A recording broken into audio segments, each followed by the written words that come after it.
Samsung Galaxy Note 9 Blue unboxing and first impressions. That video is coming up right now. Let's go.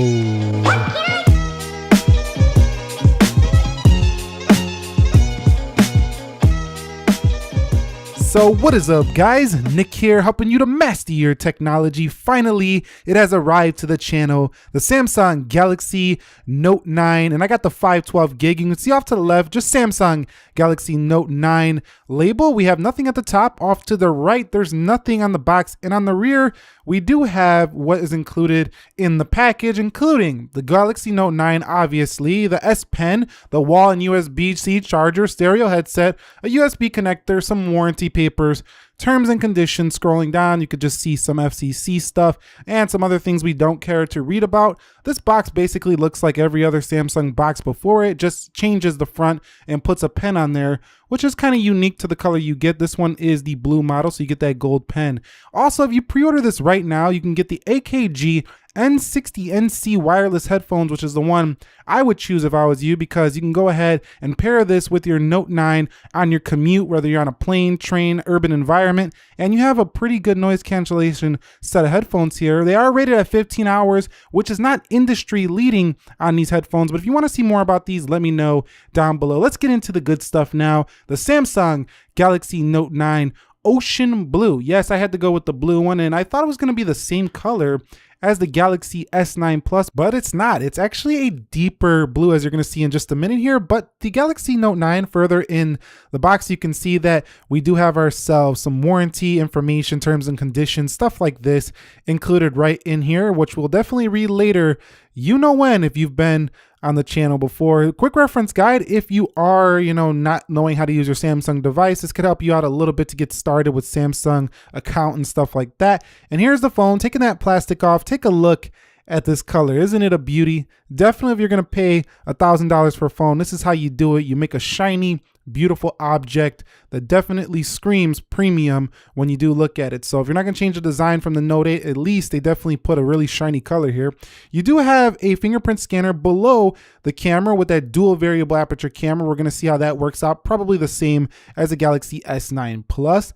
And down here, you can see that we do have ourselves that gold or yellow S Pen headphone jack, USB-C. And some people are saying that this S Pen is not great looking. I'm gonna have to look at it a little bit more in detail and see how I like it in terms of the color. But people are also saying writing on the action memo, like from the lock screen, you do have, yellow text in the Samsung Notes on white screen, which you can't really read. We'll look at that a little bit further.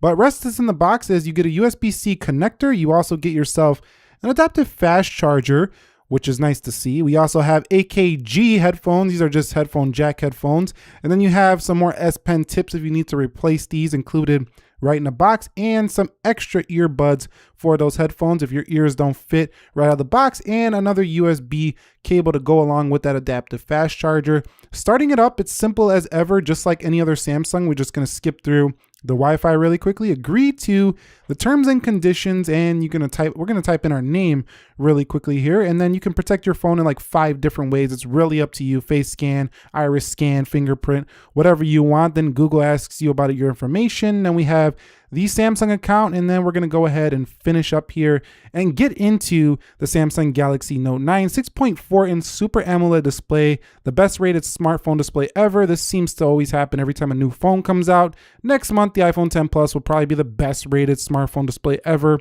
as every single phone seems to bounce back and forth.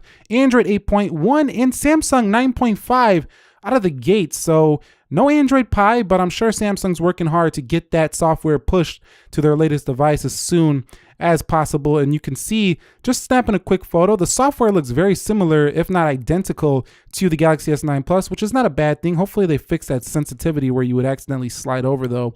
But you can see really crisp photo right out of the gate. So it's going to be a nice camera. I really can't wait to really take it out and test it in low light, as well as test the HDR, test the 4K 60 and more.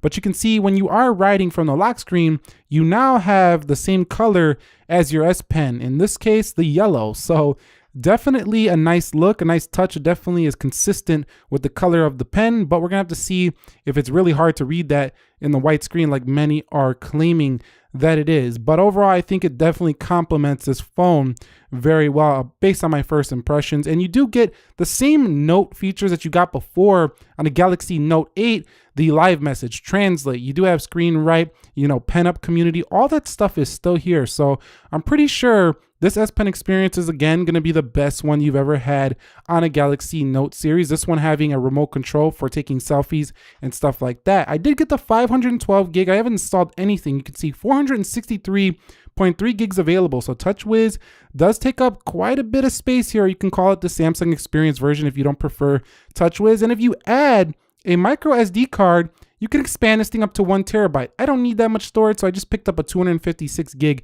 Evo card, and I'm going up to around 700 gigs, which is probably still overkill, but it's nice to have that. Now, the Note 9 feels like a square in the hand, just like the Note 8 did before. Taking a look at it next to an S8 Plus, some common flagships, you can see the S8 Plus is quite a handful as well, but it's definitely more narrow, more infinity display, if you will, and skinnier and not as tall as the Note 9. So it's going to be more compact to hold like an S series device over this. The Note 8 actually looks identical almost to the Note 9. It's actually, I think, a little bit taller, but less wide, a little bit more compact side to side.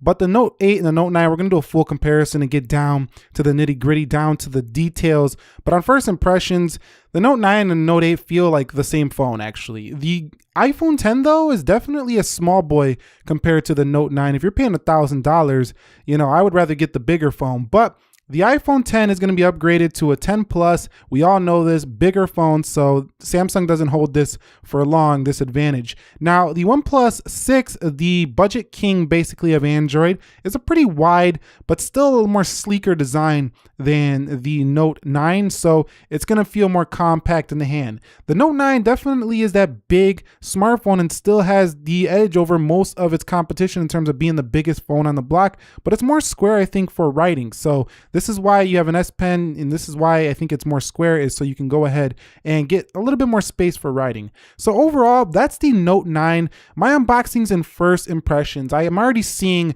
super fast performance out of the box. That is pretty common amongst all Samsung phones. We're gonna have to see how that holds up over time. But with 8 gigs of RAM, the Snapdragon 845, this thing should just scream. I know a lot of people are excited for Samsung's redesign, but this refinement to the Note series is gonna make for a really long lasting and very high quality smartphone. So it's got me excited for what's under the hood. I'm not too blown away by the design because I'm coming from a Note 8, but if you're coming from a Note 5, this is a massive upgrade. Or if you're coming from a Note before it, Note 4 maybe, there's another huge upgrade right here. And or if anybody who wants tons of storage for storing games or just a ton of videos, if you edit on your phone, this can be a beast for you as well. But any questions, comments, video suggestions, drop them down below. I know a lot of you dropped them in the poll. If you found this video helpful, enjoyable, click the like button for me, and I'll catch you all in the next episode. Thank you very much for watching. Be sure to be well, and peace.